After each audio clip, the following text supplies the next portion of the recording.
Avant toute chose, juste vous présenter très rapidement le territoire. En fait, le syndicat mixte des milieux aquatiques et des rivières a été créé au suite d'une inondation catastrophique, l'inondation des 12 et 13 novembre 1999. Il y avait eu 27 morts sur le département, qui avait mis un peu en exergue le manque de gestion des rivières du département. Et donc, avec tout au départ du SMAR, tout un travail sur la gouvernance et l'intégration de toutes les communes dans un bassin versant. Alors, vous pouvez juste voir, donc, il y a 7 structures, 7 épages qui sont regroupées au sein d'un EPTB. Et il y a vraiment une cohérence de bassin versant. Vous pouvez voir qu'en fait, il y a tout un tas de communes transdépartementales, des communes de l'Ariège, des Pyrénées-Orientales, du Tarn, de l'Hérault, qui sont intégrées dans le SMART. Alors, la genèse, pourquoi on s'est intéressé au transport solide? On avait d'énormes problèmes d'incision des cours d'eau, enfin d'ailleurs qui continuent. C'est vraiment l'altération hydromorphologique la plus prégnante dans le département. On a vraiment des cours d'eau très très puissants, extra-torrentiels, qui sont soumis aux épisodes cévenols avec des fortes pentes, des grosses capacités de charriage et des drains assez courts. Et puis, d'un autre côté, une grosse problématique sur des pratiques qui étaient solidement ancrées dans le département, à savoir le curage des cours d'eau, avec en permanence des demandes de curage d'élus, de riverains, d'agriculteurs. Alors donc, effectivement, il a fallu répondre à ces problématiques et surtout au décalage qu'il y avait entre la perception du public sur le transport solide, les phénomènes de dépôt, d'atterrissement, et ce qu'on constatait, nous, professionnels, sur le terrain, avec un enfoncement continu des lits, donc des problèmes d'incision. Ce qu'on s'est aperçu aussi, c'est qu'en interne, on avait des réponses inadaptées, qui était due vraiment à une méconnaissance du fonctionnement des rivières. Par exemple, moi, j'ai été formé par l'agence de l'eau Seine-Normandie sur les rivières normandes, et il a fallu évidemment que je réadapte tout en arrivant ici sur des rivières torrentielles qui étaient vraiment très très différentes. Et aussi, quelque chose qui était assez prégnant, c'est que suite à la crue de 99, pendant des années, on a essayé de solutionner tous ces problèmes uniquement par une approche hydraulique.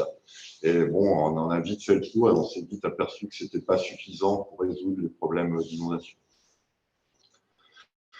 2003, qui a été un peu l'année charnière, donc dans le syndicat dont je m'occupais à l'époque, qui s'occupait des rivières, la Clamoux, l'Orbiel, Trapel,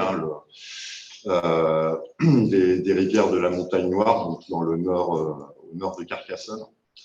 Ça a été les premiers achats fonciers sur les bords de la Clamoux, qui a vraiment été le déclencheur. Après, ça s'est enchaîné sur les espaces de bon fonctionnement, mais vraiment, ça a été, en termes d'opérationnalité, ce qui nous a permis d'évoluer et puis de comprendre le fonctionnement de ces rivières. Et puis, une rencontre, la rencontre avec Gilarno Facetta de l'Université Paris 7. Gabriel Melin n'est pas là, mais moi, je l'ai vu il y a 20 ans en tant que stagiaire, qui faisait partie de ce master, qui nous a permis de commencer à étudier le transport solide avec les premières injections de transpondeurs, de PICTAG en 2004, les premiers mémoires de master. Et puis le début d'un partage systématique avec les élus de tous les résultats et tous les enseignements des études lors des comités syndicaux. Ça, je réinsisterai là-dessus. Je pense que ça a été une clé déterminante. Ça a été vraiment de partager de manière très large toutes les connaissances, même les plus pointues. Donc là, juste une petite diapositive. Donc ça, pour voir ça a été le commencement des espaces de bon fonctionnement avec l'achat de 2 hectares d'une vigne qui avait été complètement défoncé lors de la crue de 99. Hein, vous avez les photos en haut à gauche. Donc, c'était les premières vignes en sortie de gorge, avec les premiers espaces de décompression. Voilà, donc vous voyez l'état de la vigne. Et on a pu racheter ces terrains et commencer à enlever les premiers murs historiques là, en béton cyclopéen que vous avez là, sur la photographie de droite. Excusez-moi, je prends juste un petit stylo laser. Voilà. Et donc, avec les premières expérimentations, voilà, où à l'époque, on laissait tout sur place. Et le résultat, en bas à droite, bon, c'est un chantier qui n'a pas été très heureux. Hein. Maintenant, on ferait complètement différemment. Maintenant, on enlèverait juste les murs et on laisserait la rivière éroder naturellement les anciennes terrasses alluviales, enfin, artificielles créées par l'homme. Mais bon, à l'époque, c'est ce que j'avais imaginé. Voilà, j'étais pétri de pente douce suite à ce que j'avais appris en cours avec l'agence de l'eau Seine-Normandie. Enfin, voilà, c'était un peu plus compliqué que ça, mais voilà. Donc, les premières injections de transpondeurs dans les galets, dans la Clamousse. Par la suite, on a pu acheter en aval d'autres vignes. Et là, la bonne intuition qu'on a eue à l'époque, c'est de rien faire. On a uniquement racheté les terrains et comme c'était d'anciennes vignes, on a passé à des dents reapers de bulldozer pour casser la semelle de labour. Et c'est uniquement ce qu'on a fait que ça. Donc c'est des chantiers qui ont coûté, enfin des opérations qui ont coûté très très peu cher. Donc pour 8 hectares à l'époque, je crois qu'on en avait eu achat et travaux compris pour 30 000 euros. Vraiment, ça n'intéressait personne à cette époque-là. Voilà, donc 2004-2023, 19 ans après, le résultat sur ces secteurs, après plusieurs crues morphogènes, où on a retrouvé vraiment un profil de rivière, alors plus ou moins en tresse et à banquette alternée, hein, ça mélange un peu les deux styles.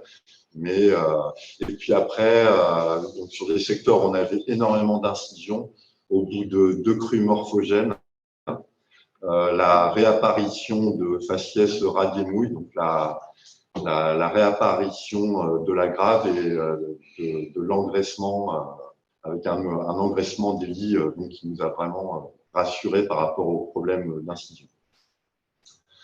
Donc pour vous montrer, hein, la Clamoux, ça c'est des secteurs un peu en aval, hein, des lits complètement incisés, une charge solide qui ne s'arrête pas, qui est emmenée vers l'aval parce que ces rivières, on les a transformées en karcher, quoi, avec une pression dingue, quoi, avant débordement. Donc toute la charge solide qui partait vers l'aval et des linéaires entiers de roche-mère apparentes.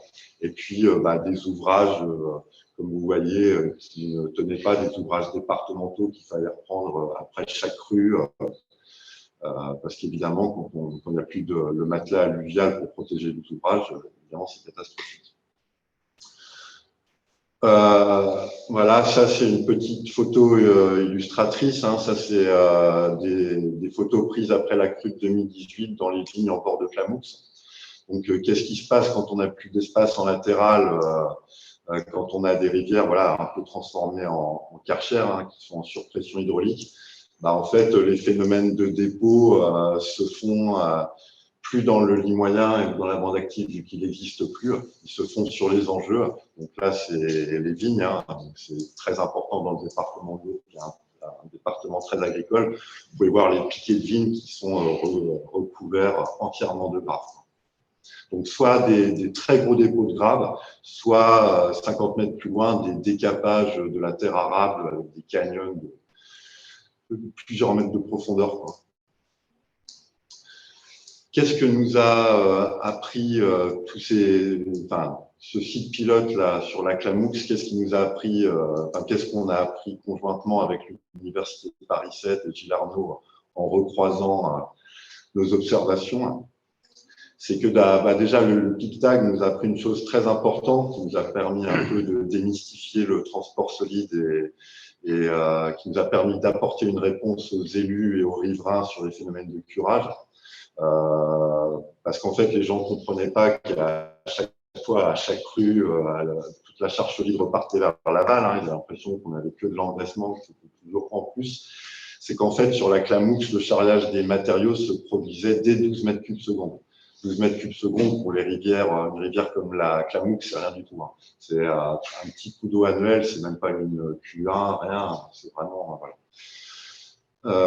Donc aussi bien sur les lits corsetés que sur les chenaux actifs dans les secteurs restaurés des EBF, à 12 mètres cubes secondes, tout le fond du lit bouge. Ça nous a appris aussi qu'il y avait un cercle vertueux. Dès qu'on retrouve suffisamment de lits dans le matériau, on retrouve très rapidement des lits mobiles et qui bougent même pour des petites crues. Donc, du coup, l'importance d'avoir de l'espace en latéral pour stocker les matériaux excédentaires qui arrivent lors des plus grosses crues. En fait, on s'aperçoit qu'il y a un double cycle qui se met en place. C'est-à-dire que tant qu'on a des petites crues, on a des phénomènes d'incision, parce qu'on a atteint effectivement très rapidement les 12 mètres cubes secondes, on a des très fortes pentes. Et tant que ce n'est pas débordant, en fait, on a des phénomènes d'incision. Et dès qu'on a un coup d'eau plus gros, là, on a les phénomènes d'engraissement qui interviennent. Encore faut-il avoir la place de pouvoir stocker ces matériaux excédentaires, d'où l'intérêt des espaces de bon fonctionnement. Ce qu'on constate aussi, c'est le recul de la ripiscive qui peine à s'installer sur les lits mobiles. Avant, on avait vraiment des lits très corsetés avec une ripiscive sur les berges. Dès qu'on recrée des espaces de bon fonctionnement, la ripiscive recule. Voilà, parce que en fait, il y a à chaque coup d'eau annuel, ou dès qu'il y a une petite crue, il y a des effets de cisaillement de la graffe qui font que toute la ripiscive qui va s'installer au printemps ou les germinations de graines, en fait, ne tiennent pas, quoi. Donc, en fait, on a un recul des ripicides. Et puis, la dernière chose, c'est vraiment, ça, j'insisterai tout le temps là-dessus, c'est l'importance de partager toutes ces connaissances tout le temps avec les élus, les riverains, les agriculteurs. Donc là, c'est un peu une présentation, je passe sur les espaces de bon fonctionnement. Donc ça, c'est une présentation que je fais à chaque fois un peu en extérieur pour présenter notre dispositif d'espace de bon fonctionnement. Donc, je présente à chaque fois le caractère extratorrentiel des rivières ici, avec des gros problèmes en crue. Vous aviez peut-être suivi les crues de l'Aude en 2018, Vic-Gaillinck, Trèbes. Vic-Gaillinck, le Trapel, c'est un ruisseau de plaine, donc qui est d'un débit moyen de 0,3 mètres cubes seconde, qui est monté à 450 mètres cubes seconde dans l'espace d'une nuit, avec 650 maisons inondées, 4 morts, un problème vraiment incroyable sur un ruisseau que vous sautez à pieds joints en temps normal. Bon, avec évidemment tous les dégâts économiques qui s'en suivent. Et puis, la photo que je vous présentais avant, mais je pourrais vous présenter plein d'autres photos, des productions agricoles ravagées parce que elles se trouvent à l'espace où on devrait trouver une bande active. Des rivières qui sont modifiées depuis l'époque romaine, des rivières modifiées depuis des siècles et des siècles pour les besoins de l'agriculture, donc pour entraîner une disparition systématique des lits moyens. Et puis après la Seconde Guerre, avec un corsetage des rivières, parce qu'il y avait énormément d'irrigation agricole et qu'il fallait évidemment, pour pouvoir maintenir des seuils avec des départs de canaux d'irrigation, il fallait un corsetage des rivières. C'est parce que les gendarmes sont par là. C'est par là, par-ci, par là. Oui, par là.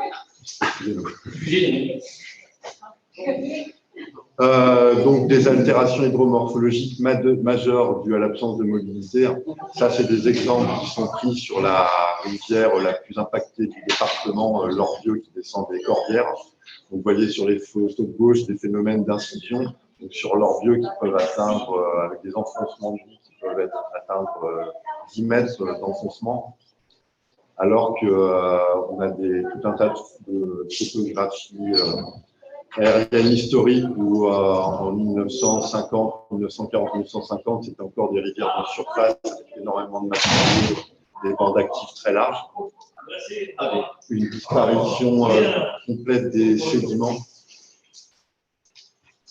donc avec pour conséquence l'accélération du transport solide, la disparition du matelas alluvial.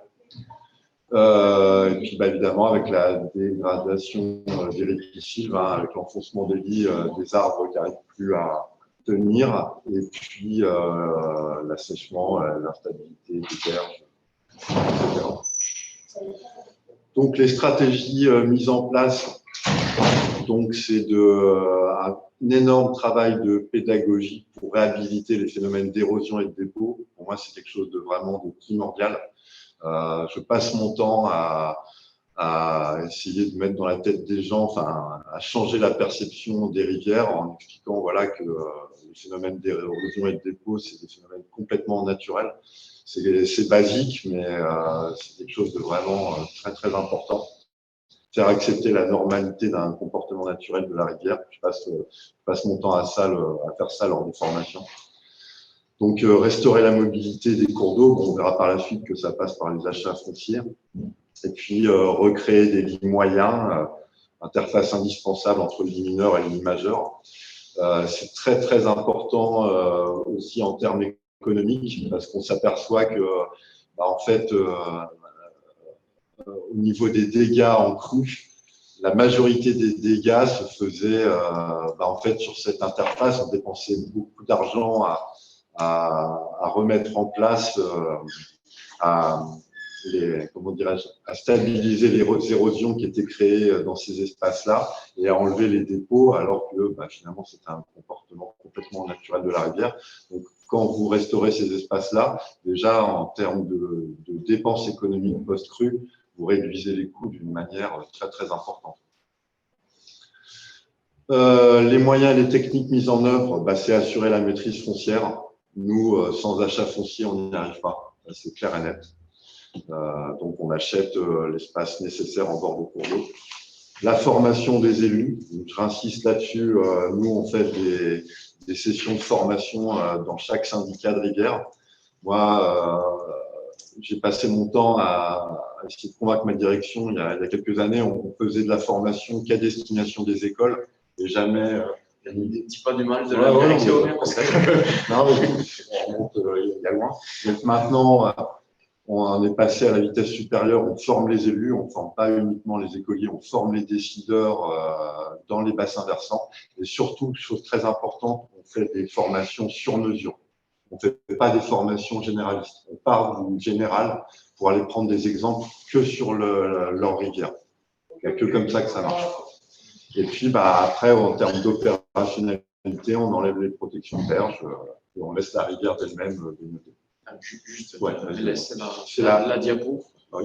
Et parce que je suis obligé de vous laisser. Donc, d'abord, bonjour à tous. Jean-Marie Averset, je suis le directeur général des services du SMART, donc le PTB Aude. Donc, bienvenue à vous d'abord dans notre département. Alors, c'est vrai qu'on aurait préféré qu'il y ait les collègues de la NEB, mais les grèves en ont décidé autrement. J'espère que, à l'occasion de ces 2 jours, vous allez pouvoir échanger entre vous et surtout avec Mathieu sur cette présentation-là. N'hésitez pas à lui poser toutes les questions. Bon, il a 20 ans de boutique, donc il a un petit retour d'expérience sur cette politique-là. Tu évoquais ces solutions fondées sur la nature et notamment ces acquisitions foncières. C'est vrai qu'on a évolué là-dessus. Petit à petit, on s'est rendu compte que finalement, les élus aussi évoluent sur ces problématiques. Au début, ils n'étaient pas très, très, très chauds, clairement. On a fait un gros travail avec la profession agricole, la chambre d'agriculture, la SAFER notamment, pour définir une grille d'achat des parcelles pour éviter d'acheter à la tête du client, comme on dit.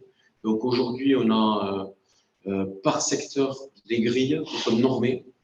Donc une friche 100 autant, une vigne de moins de 10 ans en AOC, en espalier, irriguée 7 ans, une vigne de plus de 10 ans. Bon, voilà. Donc, on a normé tout ça. Ça a été un peu long, mais aujourd'hui, c'est des outils qui nous permettent d'être juste, je dirais. Alors, il y a toujours une petite marge de négo. Hein. Et la marge de négo, hein, c'est 10%.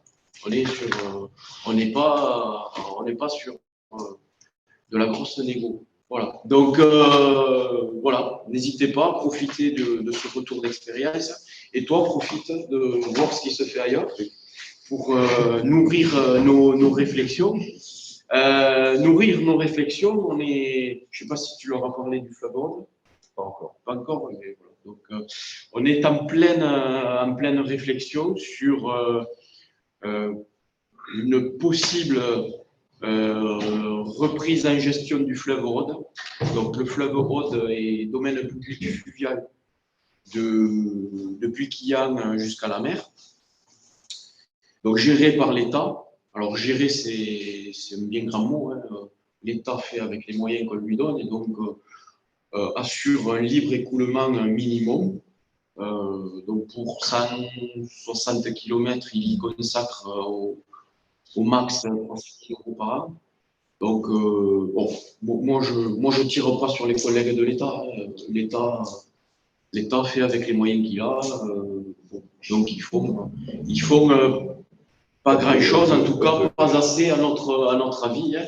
Donc, on est en pleine réflexion avec eux, lien avec eux. Hein. On travaille ça main dans la main avec l'État pour évaluer les conditions d'une reprise de gestion du fleuve Rhône et appliquer une politique GEMAPI sur ce cours d'eau-là, telle qu'on peut l'appliquer sur les affluents. Donc, c'est un peu aller au-delà du seul libre écoulement. Donc, aujourd'hui, on est dans une impasse technique. On a poussé tous les curseurs au max. La décision, elle se fait même pas à Carcassonne, elle se fait à Paris. Donc, on est allé plaider la cause, on attend la fumée blanche. On verra bien. Donc, par contre, si parmi vous, parce que je sais que la thématique, c'est le transit alimentaire sur les grands fleuves, et je peux comprendre qu'il y avait de ça. Voilà, donc, à terme, dans l'émission de Mathieu, il y aura éventuellement l'application d'un plan de gestion sur le fleuve Rhône. Donc, s'il y a des bons exemples qui se font ailleurs, à toi de. Et puis, on aura l'occasion de venir chez vous voir ce qu'on fait. Voilà, je ne sais pas d'où vous êtes, mais. Oui, sur la Dordogne, on a repris. Ah, mais Épidore. Voilà, on a repris domaine public fluvial depuis 2021. Mais j'étais venu en 2017 ou 2018. On était en pleine expérimentation. Ouais. Voilà, donc ça vous, s'est vous conclu. finissiez les 2 fois 3 ans. On a fini en 2021, les 2 fois. On finissait les premiers 3 ans. Donc, on était venu vous voir et c'est vrai qu'on avait beaucoup appris. Donc, peut-être qu'on reviendra vous voir. On avait le transfert, on reviendra vous voir. Le transfert s'est réalisé, donc avec des négociations, des choses. Donc, c'est justement, si on devait avancer, vu que vous êtes passé sur le transfert définitif, moi je serais preneur du retour d'expérience sur les conditions, notamment le transfert de personnel. Oui, Jean-Marie, Olivier, c'est l'ANEB, c'est Cyrielle. On note parce que c'est un sujet très intéressant, ces conditions de transfert du DPF. C'est un sujet qu'on voudrait aborder, donc on reprend contact et on essaye d'avancer sur ces sujets-là, mais en s'appuyant sur les travaux pour lesquels on est réunis aujourd'hui, bien sûr. Hein. Okay. J'en profite, je suis à distance, bonjour. Bonjour Jean-Marie, c'est Bertrand du syndicat de la Durance. Ok. Ouais, salut. Comme tu le sais, nous, on est gestionnaire du domaine public fluvial par concession. Ouais, salut. Voilà. Tu avais prévu de venir nous voir, c'est quand tu veux. Ouais, j'avais discuté de ça avec ton directeur. Voilà. À l'occasion d'une réunion à Montpellier, on avait convenu, et puis bon, c'est toujours pareil. Arriver à synchroniser des agendas, c'est horrible. C'est horrible. Ouais, ouais. Voilà. Bonjour à tous qui sont en visio. Et puis, voilà, bonne continuation. Merci. Demain. Demain. D'accord. Ok. Merci Jean-Marie. Merci. Au revoir. À bientôt. Mathieu, c'est une tu peux reprendre. Donc, en fait, tout le programme qu'on a mis en place sur le territoire, bon, je n'ai pas développé, hein, mais évidemment, les espaces de bon fonctionnement, il y a eu un impact très, très positif sur les inondations qu'on a réussi à mettre en relief. Donc, évidemment, ce qui a marché sur ce territoire, maintenant, on le décline à l'échelle du département. Je veux quand même juste vous montrer, voilà, pour finir sur la carte, que c'est vraiment un programme opérationnel.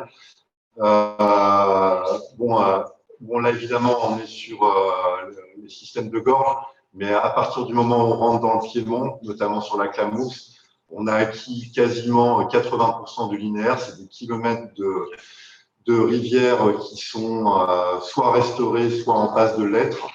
Et voilà, on avance. Et ce qu'on a ce qui a été mis en place, voilà, on le met en place sur tous les syndicats. D'où la création de mon poste de chargé de mission hydromorphologie pour accompagner et dérouler ce programme sur le reste du département. Voilà. Le nombre de kilomètres, tu sais à peu près?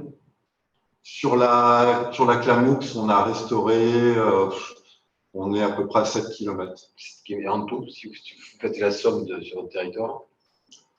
Bonne question. Sur l'ensemble du département, je n'ai pas été en mesure de te répondre. Je pourrais donner très facilement l'information avec la base de données. Mais c'est intéressant de savoir ça. Les coûts associés aussi, ça serait intéressant. Oui.